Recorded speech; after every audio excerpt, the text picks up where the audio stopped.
இங்கிட்டு ஃபுல்லாக டிராஃபிக்காக இருக்குங்க, பைக் போகிறதுக்கு கூட இடம் இல்லை. ஸோ நம்ம புல்லு மேலே ஏறி அந்தாண்ட ரோட்டுக்கு போயிடலாம். என்னன்னே தெரில, ஏன் இவ்வளோ டிராஃபிக்காக இருக்குன்னே தெரிலங்க கைஸ். கார் ஆக்சிடெண்ட், நல்லாவே 2-3 பல்ட்டி கார் அடிச்சிருச்சு போல்.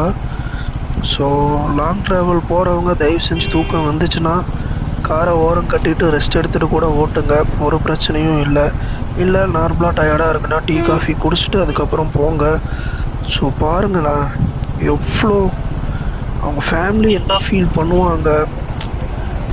அவரும் வேணும்னு பண்ணியிருக்க மாட்டார், பட் என்ன நடந்ததுன்னு தெரில. ஹோப்ஃபுல்லி யாருக்கும் எதுவும் ஆகலைன்னு தான் சொன்னாங்க.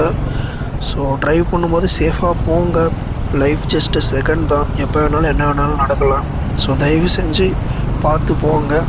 ரோட்டில் யாராவது ஒருத்தர் தப்பு பண்ணாலும் அது நம்ம ஃபேமிலியும் பாதிக்கும், அவங்க ஃபேமிலியும் பாதிக்கும்.